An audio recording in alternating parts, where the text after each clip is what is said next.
Welcome, everyone. Just a couple of announcements before we begin. Our speaker tonight, Blair Kamin, has a book that is being introduced, I believe, tomorrow or next week on the subject that he's presenting tonight, and he will be available for a book signing immediately after the lecture. The books will be offered to BAC students for $10 and to all else for $15. So a real bargain for all of you, and he will sign it for you. I believe you said you would sign it for us, so we're holding him to that. Next is this lecture is available for AIA learning units, and so anyone that is a member of the American Institute of Architects, there's a sign-up sheet in the back of the room. And it would be very nice if you also have your AIA number with you, for those of you that want that credit. So without further ado, let's get to the introduction of our speaker. But first of all, I want to talk a little bit about the lecture series. The Dean Arcangelo Cascieri Lectureship in Humanities was established 24 years ago on the occasion of the Dean's 90th birthday to honor his outstanding contributions to the BAC. Each year, the Cascieri Lectureship sponsors an event concordant with the philosophy of humanism that the Dean represented. It is with great pleasure tonight that we welcome Blair Kamin as our Cascieri Lecture speaker. Blair Kamin has been the Chicago Tribune's architecture critic since 1992, which incidentally is the same year that the Cascieri Lectureship was founded. I think this is cosmic to me. He is a graduate of Amherst College and the Yale University School of Architecture. He has been a fellow at the Nieman Foundation for Journalism at Harvard University. The University of Chicago Press has published two collections of Blair's columns: Why Architecture Matters, Lessons from Chicago and Terror and Wonder, Architecture in a Tumultuous Age. Kamin is the recipient of 35 awards, including the prestigious Pulitzer Prize for Criticism, which he received in 1999 for a body of work highlighted by a series of articles about the problems and promise of Chicago's greatest public space, its lakefront. So please welcome our 2016 Dean Arcangelo Cascieri Lectureship speaker, Blair Kamin, presenting Unlocking the Beauty of Gates.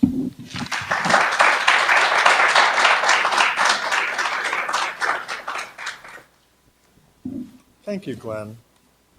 Appreciate the introduction, and thank you all for coming tonight. It's really a great pleasure to be back in Boston and to be here at the Boston Architectural College. This is really a special night for two reasons.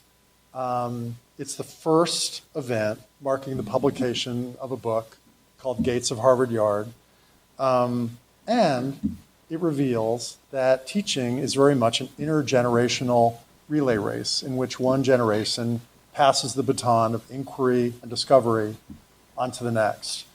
In the audience is my senior thesis advisor from Amherst College, Robert Gross, and his wife Anne, the man in the orange tie. And in the row, just coincidentally, sitting two rows behind them, is Rachel Weir, who I taught in the class at Harvard about the Harvard Gates. So there's really a sense of fruition and of coming full circle in all this, and to me that's deeply satisfying. So I want to talk tonight about a narrow subject that has broad implications for understanding who we are and how we build. And my title, Unlocking the Beauty of Gates, suggests my thesis that there is a beauty in gates that we typically fail to see. We tend to view them instead through a restricted lens that frames them solely as instruments of control, or as eyesores, or as symbols of elitism and exclusion. and this is off. So I can't advance the slides. And Karen will help. Thank you.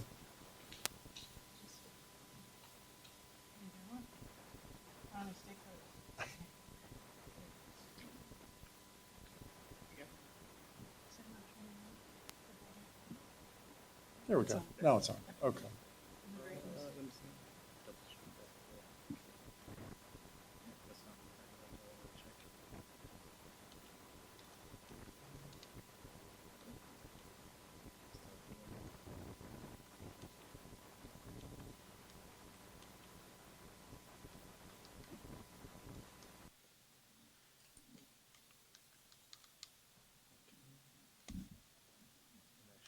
There we go. Did it go? Yeah, there you go. Okay, great. Okay, so as I said, we tend to view gates through a restricted lens that frames them solely as instruments of control or as eyesores or a symbol of elitism and exclusion. And the entrances to these gated communities certainly fit that bill. The one on the top is, I would say, an architecture critic's dream target. The management of this complex is clearly playing to the fears of its terrified residents. It has decided one fake wrought iron gate is not enough. We must also have a yellow and black barrier arm in case ISIS shows up on our doorstep. This gratuitous doubling down on security sends a forbidding message, which is our gated community is not the public realm. It is ours and ours only, and you will only get in if we let you in. Now, pondering examples like this, it is easy to associate closed gates with closed minds, or worse, as this Washington Post column about the Trayvon Martin incident suggests, with a dangerous mindset that views outsiders as menacing intruders who should be shot. All right, point taken. I am not a fan of gated communities either. But my argument tonight is that not all gates are created equal. There's an essential difference between different types of gates. The ones you just saw are ugly, utilitarian, and purely restrictive.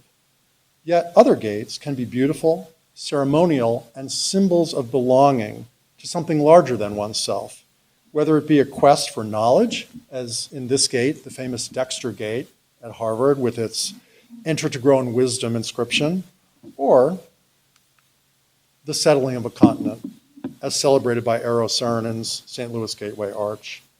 Such gates, in my view, deserve to be celebrated rather than castigated.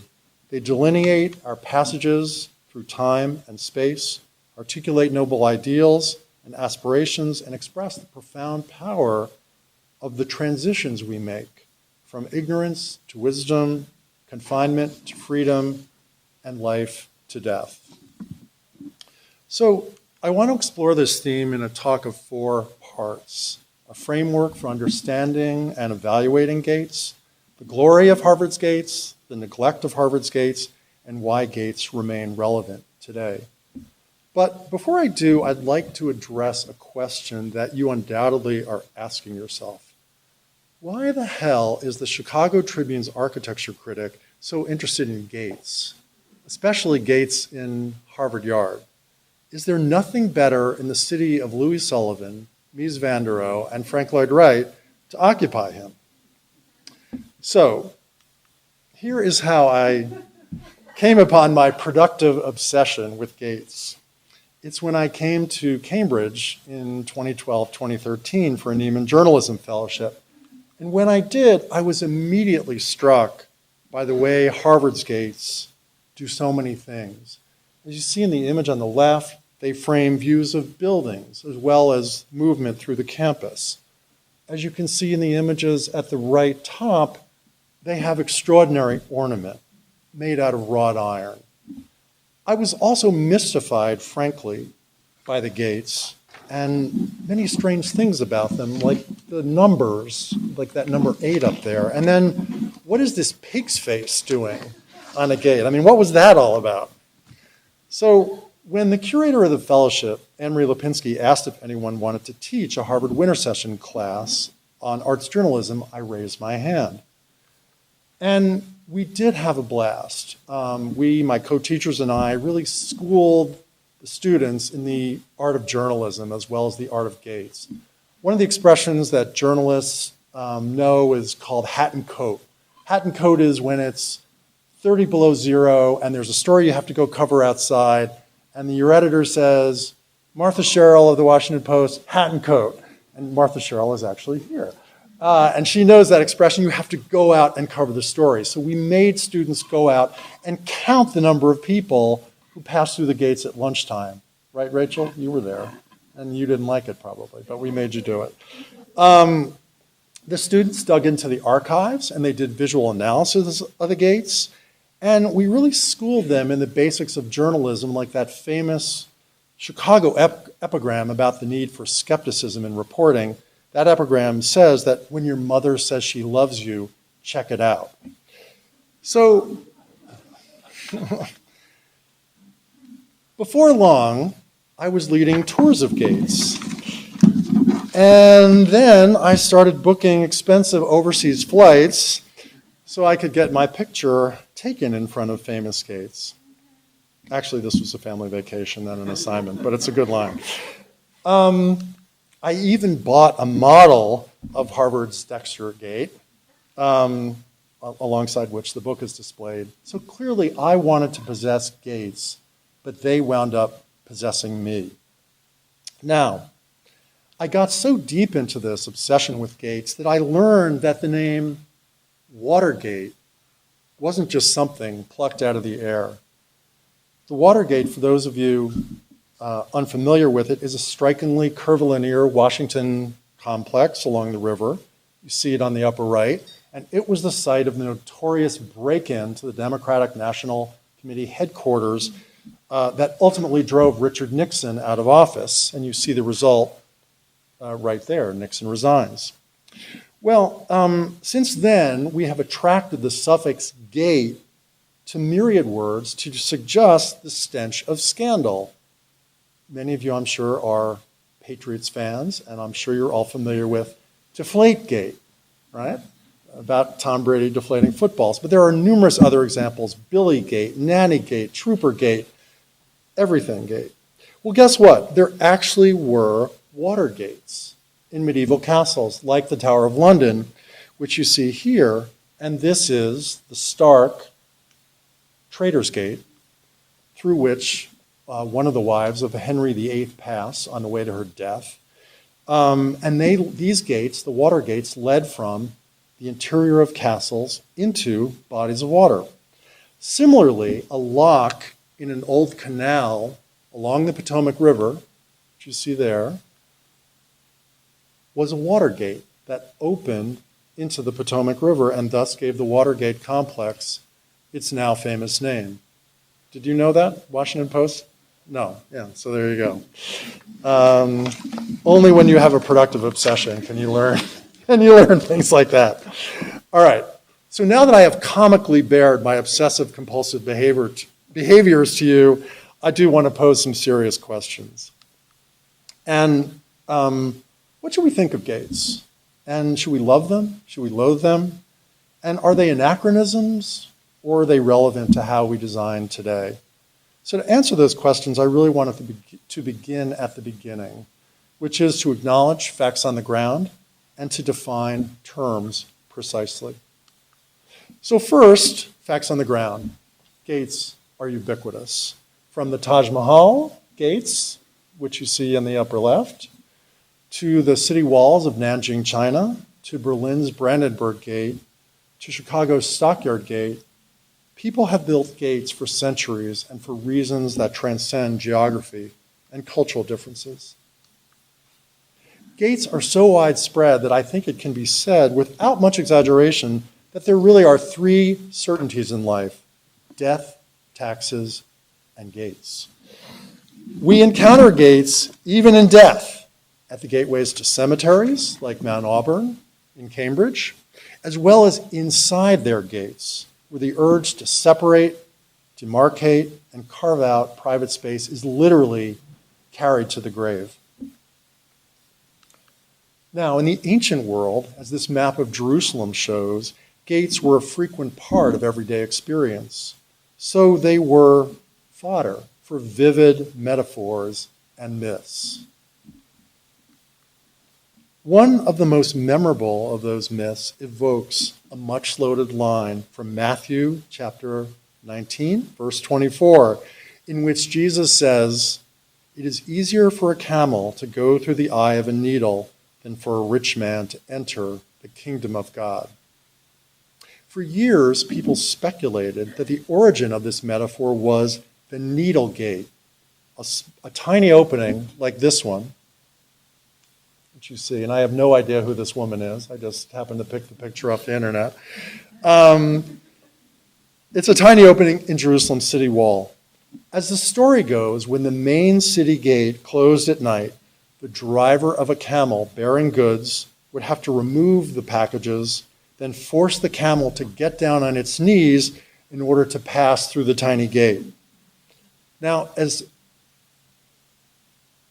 unbelievable as that story seems, that it actually made its way here into a bas-relief sculpture in a church in Dortmund, Germany, and into the lessons of Sunday school teachers who taught that a rich man had to get rid of his baggage, his worldly possessions, before he could enter heaven.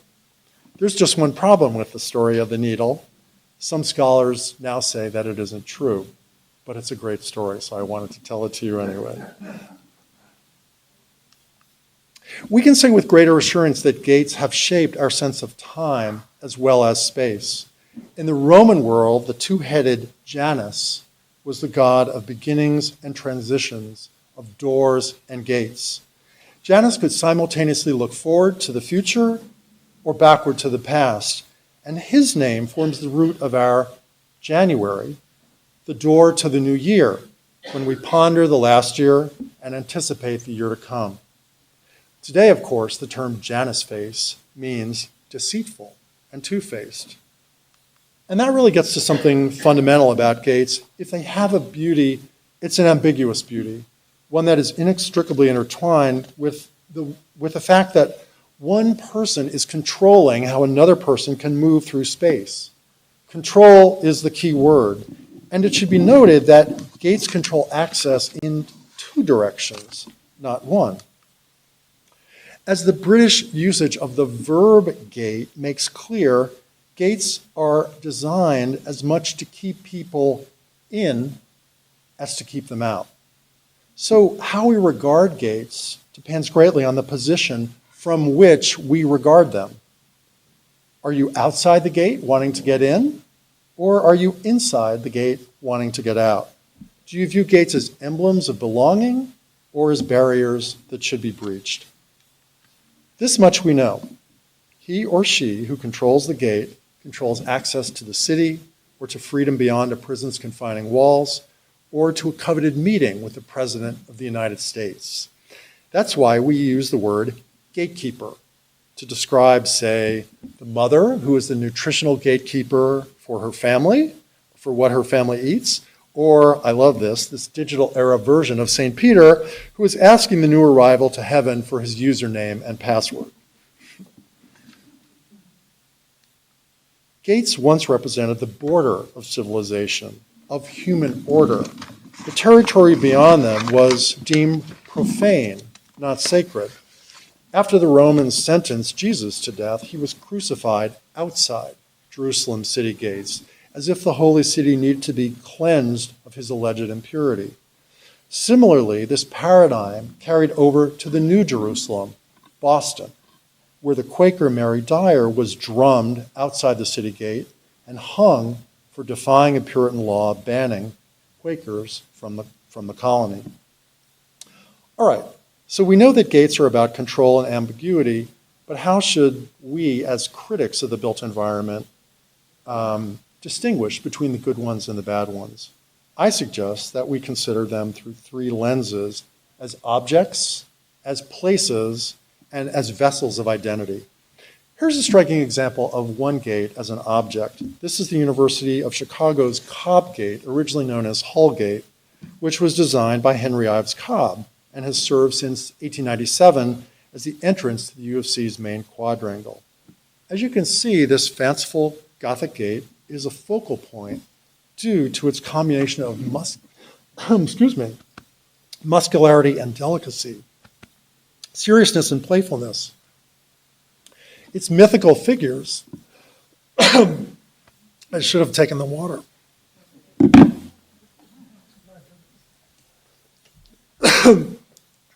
Excuse me. Thanks. Its muscular figures possess a rich symbolic value. The ferocious, outward-looking one, the dragon, is set to represent an admissions officer, the ultimate gatekeeper. The ascending grotesques, here, 1, 2, and 3, are set to portray first, second, and third year students, with the fourth one here proudly occupying its rightful place at the top. Yet the best gates are not simply objects by virtue of their ability to direct the flow of pedestrians and to serve as funnels for that flow, as a scientist might say. They are ideal points for merchants, beggars, demonstrators, anyone interested in selling something or getting their point across. We see this in the Arab marketplace at Jerusalem's Damascus Gate, which is a frequent venue for demonstrations, some of which have ended violently. We see it too in the knots of students and townspeople hanging out in front of Harvard's McCain Gate. That's the one with the pig head on top, for the Purcellian Club, one of the most famous and notorious of the final clubs. Here, the U shape of the gate, right? There it is. There's the ends of the U. And the stone benches on its flanks, there's one there, help this space to serve as an outdoor room, one that is furnished to welcome people rather than repel them. Now, the first biblical mention of a city gate, and I know that because I'm obsessed, is, by the way, in Genesis chapter 19, verse 1. It's when Lot is said to be in a city gate, in the city of Sodom, interestingly, when an angel visits him. That phrase, in a city gate, reinforces the notion that gates are places of encounter. Some gates in biblical times, like Jerusalem's now closed Golden Gate, which you see here, which gave its name to San Francisco's Golden Gate Bridge, were indeed filled with interior spaces where people sat, met, and gathered. So here we see the gate is a place, not simply a passageway. Gates, finally, are symbols of identity, of institutions, of nations, and of conflict, as Berlin's Brandenburg Gate reveals. Built in 1791 as a key entry to the city, this gate is topped, as you can see, by a quadriga, a chariot pulled by 4 horses driven by the goddess of victory. After World War II, the gate and the Berlin Wall symbolized the division of Berlin and the tensions of the Cold War. So it was no coincidence that in 1987, that master of presidential stagecraft, Ronald Reagan, chose this gate as the setting for a speech in which he famously urged Soviet leader Mikhail Gorbachev, tear down this wall. But as you can see in the text of the speech, Reagan preceded that exhortation with another one, less famous, Mr. Gorbachev, open this gate. Today, as shown by the lighting of world landmarks with the French tricolor after the Paris terrorist attacks, the Brandenburg Gate is a symbol of the unified Germany on a par with such iconic structures as the Sydney Opera House. It is the gate, not the Reichstag or the skyline of Berlin or Frankfurt, that symbolizes the nation. And it is the gate where people gathered after the Paris attacks, underscoring its success on the 3 interrelated levels that I've talked about. Its success as an object, a place, and as a conveyor of identity. Now, Harvard's gates are equally impressive, yet they derive their power from the fact that they're an ensemble, a collection in which the whole is more than the sum of its individual parts. As you can see from this aerial, the gates rim the edge of an urban oasis framed by Massachusetts Avenue on the south and west and northwest, by Quincy Street, that is the correct pronunciation, right? Not Quincy, on the east, and Broadway and Cambridge Streets on the north. As this map shows from the book by Christopher Beck, there are 25 of them, and they were built in two main campaigns, the first around the turn of the last century and the second during the Depression. The most recently completed gate is this one, the Bradstreet Gate, named for the first published poet in the American colonies. It was dedicated in 1997, the 25th anniversary of women living in Harvard Yard's dorms. Now, as the names of the gates suggest, if you can read them, classes of Harvard alumni donated the money for most of the gates. This tradition of class giving began with the stained glass windows of Memorial Hall, which is the Victorian Gothic edifice dedicated to the memory of the Harvard men who fought for the Union side in the Civil War. So you can see right there that this gate is donated by the class of 1844. The numbers surrounded by a circle, like this 8, in the fences alongside the gates provide a lasting record of and tribute to the generosity of the classes who funded them. At the same time, several of the gates recognize both classes of alumni and individual donors who gave large sums.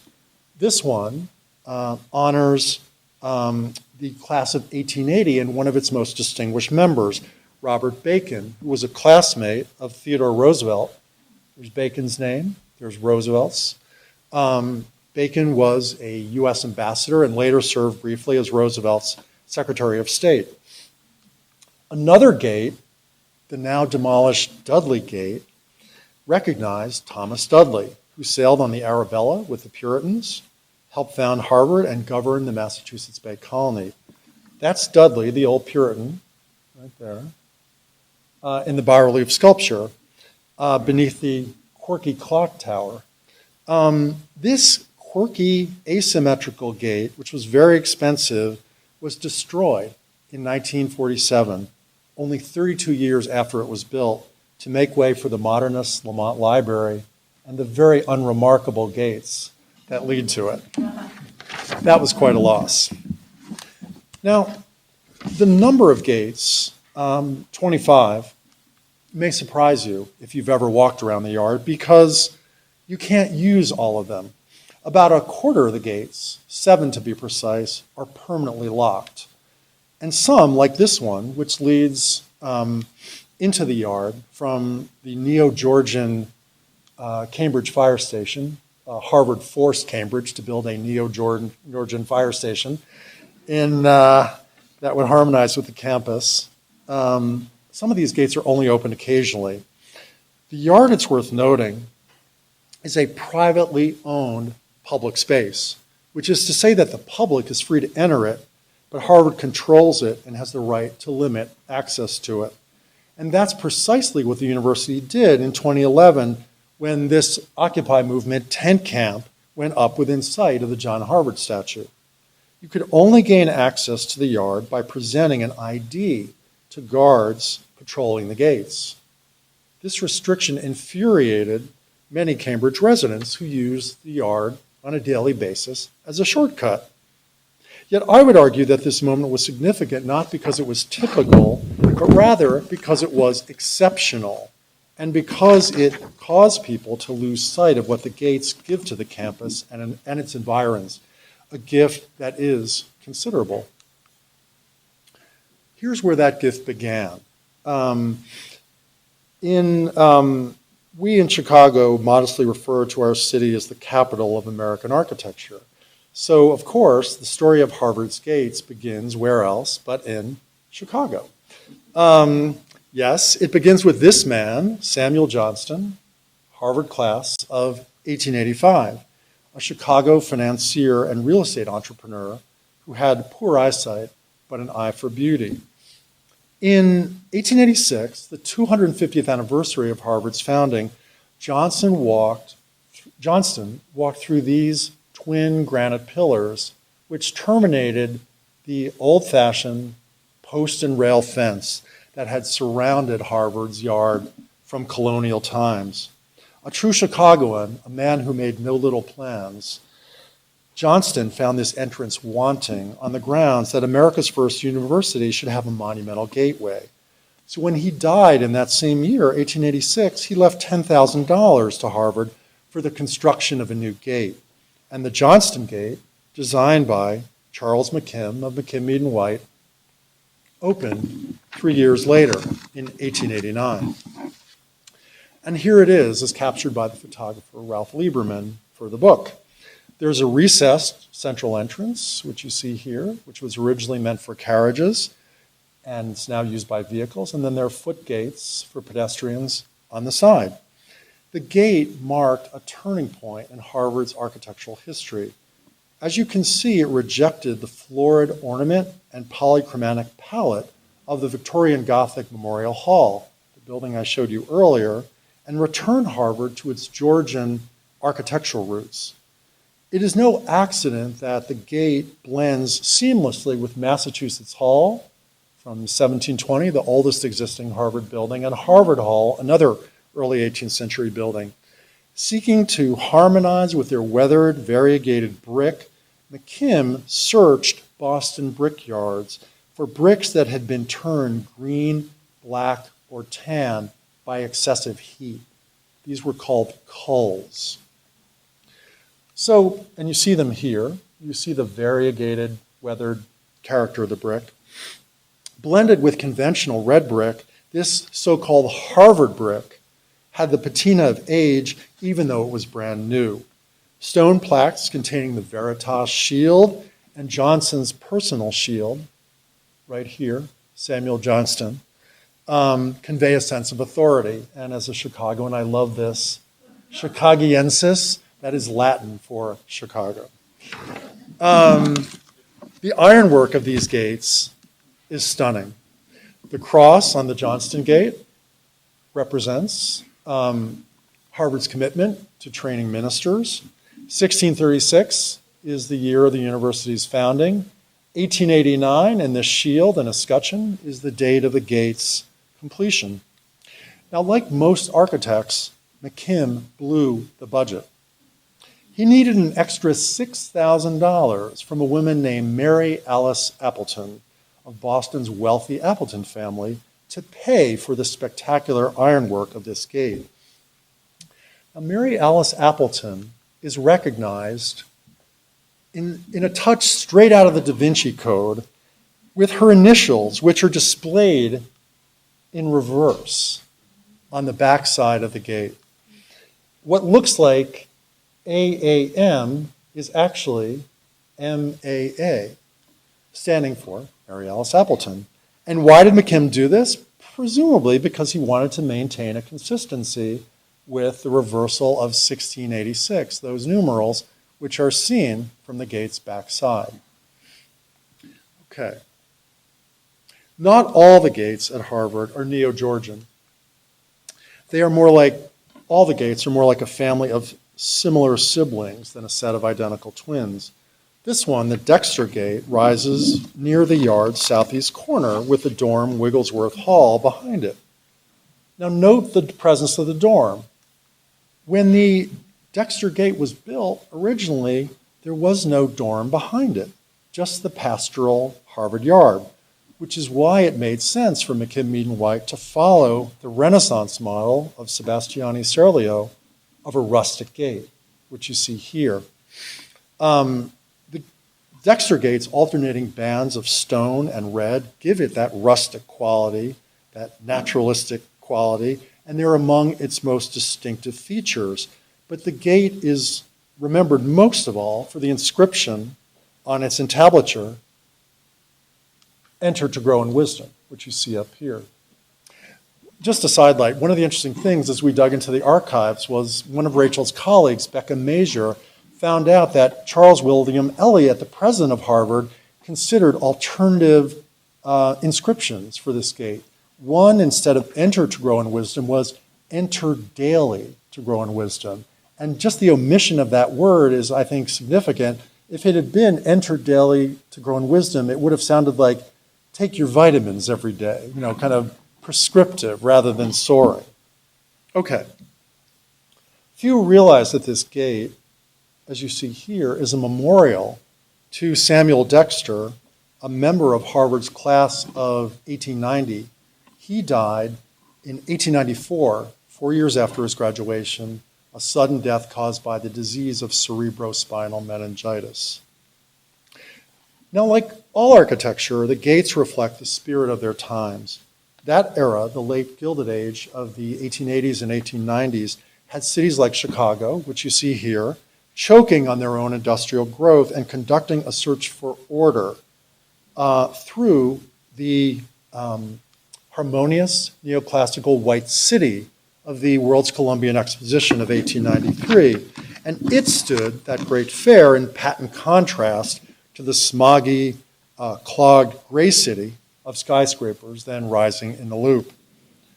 Cambridge, it turns out, was not immune from encroaching urbanization.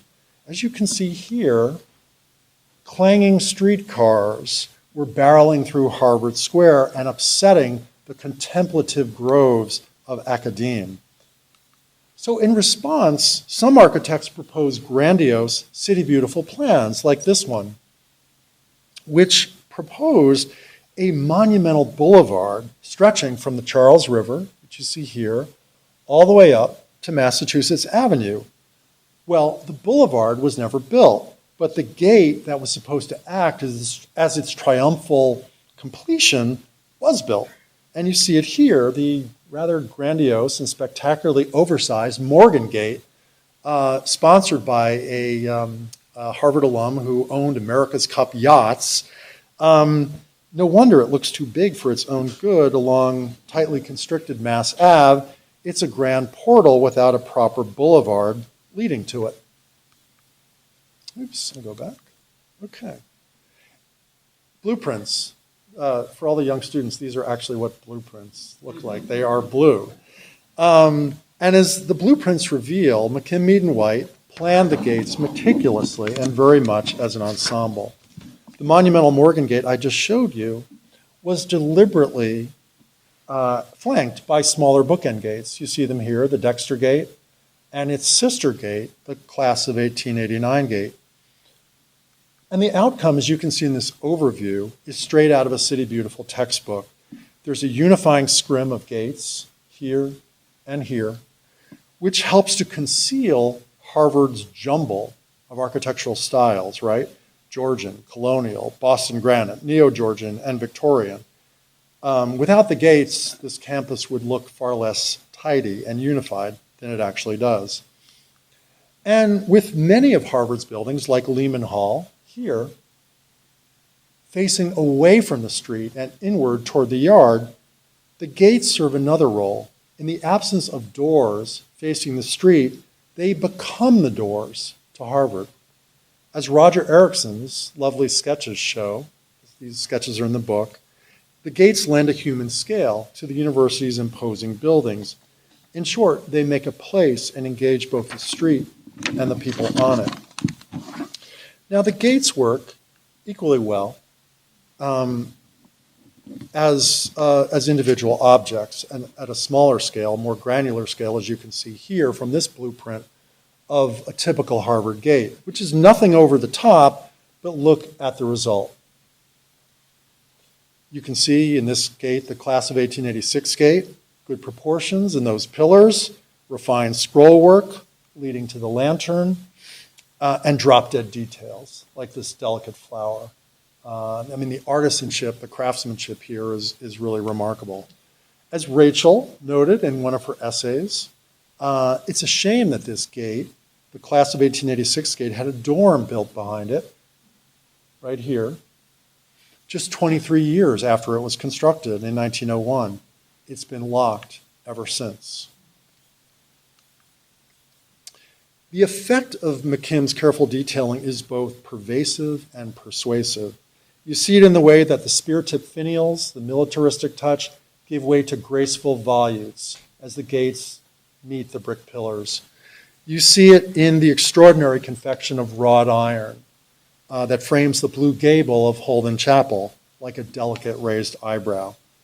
This is extraordinary artistry and artisanship. The gates are both naturalistic and militaristic, a yin-yang identity that's really encapsulated in the urn atop the class of 1886 gate. There we see both a ram's head and gentle vines and leaves that it appears to be munching on. The gates, in short, don't simply enclose the yard, they extend its pastoral identity out to the streets surrounding it. In contrast to Yale's walled enclaves, the fencing flanking the gates is transparent, permitting passersby to enjoy views of both the park-like atmosphere and such distinguished sculptures as Henry Moore's large four-piece reclining figure. So overall, I think we see a very different picture than the one of the locked gates that greeted the Occupy encampment. It's an oasis of green space in a crowded city, a privately owned public space that is more public than private. It's characterized more by visual transparency and human scale than by forbidding walls and expressions of elitism. On a spectrum of private versus public, with a typical gated community on the private end and the Boston Common on the public end, I would say that the yard has more in common with the common.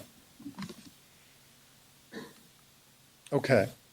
And yet, as my students and I discovered, Harvard in some cases does not treat this embarrassment of architectural riches with the care it so richly deserves. Consider the class of 1870 gate, which McKim designed as a threshold to an intimate space in front of Holden Chapel, which you see here. The class of 1870 even donated a sundial atop a sensuous curving base to animate that outdoor space. And you can see in this archival photograph how the gate was meant to work as this threshold to this secret garden. And this contemporary shot shows that Harvard has turned this gate into a glorified fence. For years, presumably for security reasons, the university has kept this gorgeous gate locked. And in the process, it's made that space within far less active than it might have been. There's much worse. Here's McKim's blueprint of the classes of 1887 and 1888 gate, Harvard Yard's only double gate. It's located just south of Broadway and the Cambridge Fire Station.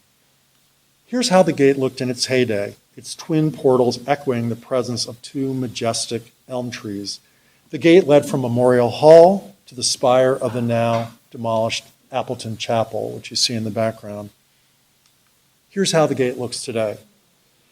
The elms are gone, the gates are locked, and the blocky Kennedy dorms looms over the desolate tableau. The backside of the gate is even sadder. A utilitarian light pole rises behind one of the portals as if to drive home the point that the gate no longer forms a place of arrival.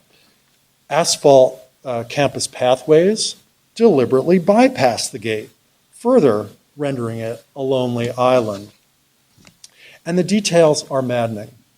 3 years ago when I was here, there was a sapling growing out of the entablature of the gate, threatening to break its stone apart.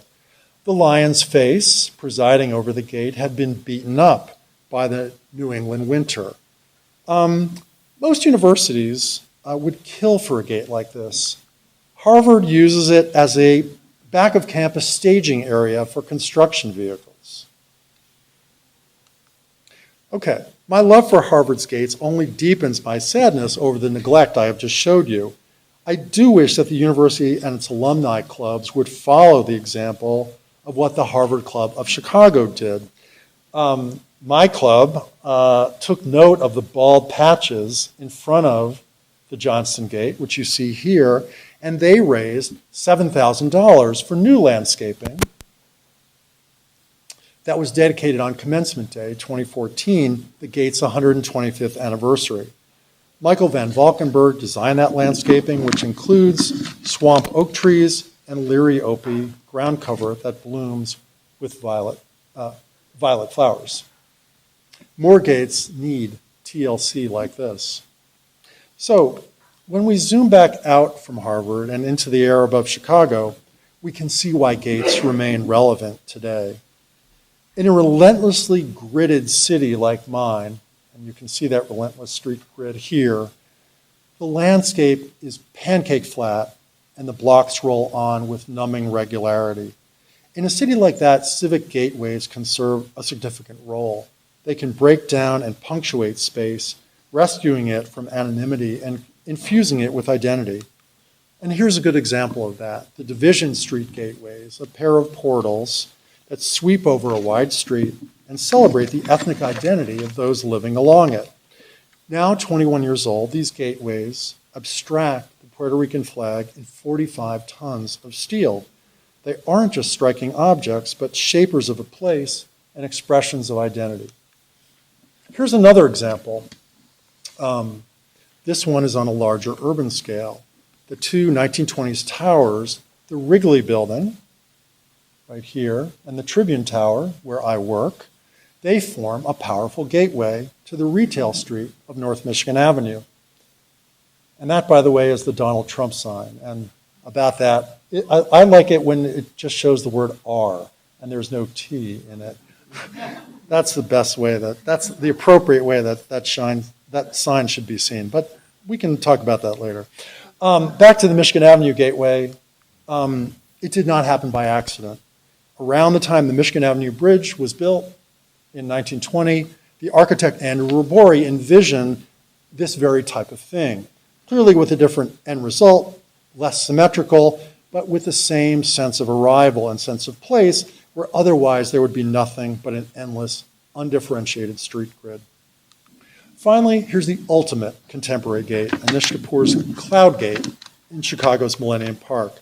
Popularly known as the Bean for its resemblance to a jelly bean, Cloud Gate transcends the ambiguity associated with gates, in part because it is a standalone object, not connected to a wall or fence. Yet it is indeed a gateway, although what it leads to is not exactly clear. Perhaps the destinations are fun, joy, and a sense of wonder. After saying wow and taking the requisite selfie in the reflection of the gate, the viewer proceeds to the gate's underside, where the dome space creates a multitude of warped funhouse reflections. And then one comes out to the other side, where sky and skyline seem to fuse in a single spectacular panorama. Maybe it takes a large-scale sculpture like this to remind us that gates don't have to repel people. They can attract them and create focal points for civic life. If there is a larger lesson here for architects and urban planners, a lesson that transcends gates and extends to all architecture, I think it's this: the importance of the phrase, making an entrance. We typically use that phrase to describe a larger-than-life character who sweeps into a room and sweeps everyone in that room off their feet. That's Hollywood, the red carpet of the Academy Awards. In the real world, architects make entrances to our buildings, like Henry Hobson Richardson's Glessner House in Chicago, or to Ellis Island, the golden door that led immigrants into America. And they shape gateways into our cities. And when they do it right, as at Grand Central Terminal, they endow quotidian spaces with transcendent grace. It's human nature, it would appear, to build gates and gateways. The question is not whether we should build them, but how. So I say, in conclusion, no to gated communities and building walls a la Trump that shut out the world, but yes to gateways, especially if they succeed as works of art, as shapers of place, and as emblems of identity. That is the humanistic lesson of the gates of Harvard Yard. Thank you.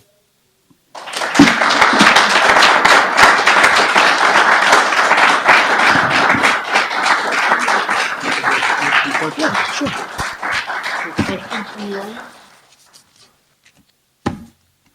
questions? Yeah. I was intrigued by the way you described the beginning of this project as you coming to your Newman year and seeing the gates, and it seems like very quickly this developed into a teaching opportunity and an opportunity to explore the topic with your students. Can you tell us a little bit about that?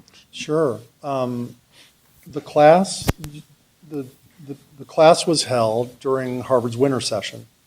It was an 8-day class, right, in which a self-selected group of people like Rachel who didn't want to go to Miami or, Mexico. They wanted to work with a bunch of journalists writing 2 stories in 8 days. And what we did was we tried to give them just the fundamentals of journalism about, the importance of gathering facts, of accuracy. We were incredibly lucky because the archivists in Pusey Library opened the gates to the treasures of Harvard's archives. Digging in those archives, Rachel and her colleagues found amazing stories. I mean, the one that I love, the story that I didn't mention, Rachel discovered, there was this great phrase you came up with about how Harvard's gates were shaped by 2 weddings and 1 funeral. And basically what happened was the sponsor of the Meyer Gate and Charles McKim married the twin Appleton sisters on the same day, almost at the same hour, in the same city. That was the 2 weddings. And then the funeral was that McKim's wife, right, died shortly thereafter. So that drew the remaining trio closer together. And so when the need came for McKim to need that extra $6,000, the remaining Appleton sister provided the $6,000. And these were these incredible humanistic stories, human stories behind the gates that really brought them to life. So the students did amazing work. I knew that as soon as everybody turned in their copy, as we journalists call it, that we had something really special. So it was a wonderful, wonderful experience. Rachel's nodding, so I think she agrees. Except for that, go ahead. Yeah, no, it was really wonderful, and I'm a biology student, and I love art, so it was really nice to be able to just stay for a week. Oh, sorry. We were able to stay for a week and, really work with professionals, and we had pretty much the doors thrown open to us. We were able to look in Pusey Library. We were encouraged to just investigate pretty much all the sources that there were, and it was really wonderful. Thanks. Other questions? Have you looked at, or have you plans to look at the gates on either side of Columbia Do I plan to look at gates on either side of Columbia? Columbia University, yeah, which are kind of a different sort of access. You mean Columbia in Manhattan, yes? Yes, not Columbia, Chicago, no. Yeah, okay. Sorry to be provincial. McKim designed those gates. McKim, I believe, designed Princeton's gates. What will I find if I go to the gates of Columbia? Well, I think there's a relationship to the creation of squares and open spaces influenced by and suggested by the major and minor axes, suggested by gates opposite one another, which goes back to like Baroque squares and Michelangelo and things like that. Right. And I think somewhere in Columbia, that axis determines yet another giant shape. Excellent. I'm all up for a fellowship at Columbia. If you can get it for me, I'll go do that. I'll go do the Columbia gates. Yes, please. Oh, now I'm getting questioned by my former thesis advisor. So this is going to be interesting. Yes, sir. So actually that comment about Columbia reminded me of when I was a graduate student there during the height of the student rebellions.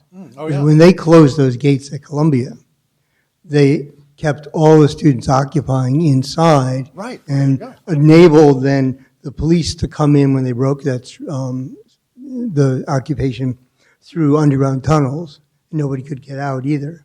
Fantastic. So, but that actually is kind of connected to what I wanted to ask. In the 18th and early 19th century, there were lots of student riots at Harvard and rebellions. And I wondered, did they not have a way to close students in the building and in the campus? Did they take down older? It's always kids? your old professor who stumps you with a question that you can't answer. I have no idea. I just don't know. It's a really good question. Honestly, we didn't come across that. Which is really interesting, actually, given that they had all these rebellions and they had also lots of town gown fights. Right. That if they didn't think to do this until they got the offers in the Gilded Age, how remarkable. Exactly. I mean, please understand, one thing I do want to point out here is that Bob and I both have experienced the campus of Amherst College, where I went as an undergraduate and where he was my teacher. And that is a campus with no gates. There was only one gate on that campus, the gateway to the football field, Pratt Field, also designed by McKimmey and White. And it is totally appropriate that Amherst has no gates because there is a sense of comedy between town and gown. The green spaces of Amherst College flow into the green spaces of the town of Amherst. The Amherst Town Green is really effectively a part of Amherst College. And whereas Harvard wanted to shut itself off from the streetcars and other urban tumult in Harvard Square, Amherst remains a campus of ventilated quads. In other words, quads where you look out to the hills, the sky, the landscape. So it's perfectly appropriate that campus, gates would be terrible on that campus. It's gates, I mean, like all architecture, it's all about the specifics of the place, not a universal It was a solution. creation, the college was a creation of the town. And that's one reason why. Yeah. Everything was Yeah, part that's of right. it. That's right. Yeah, they wanted to steal all those Williams. Well, that's another story. Anyway. Well, with that, we want to thank Blair Kamin for his talk tonight. How many people learned something tonight? And if you didn't learn anything tonight, you weren't listening. But let us thank Blair for a terrific presentation.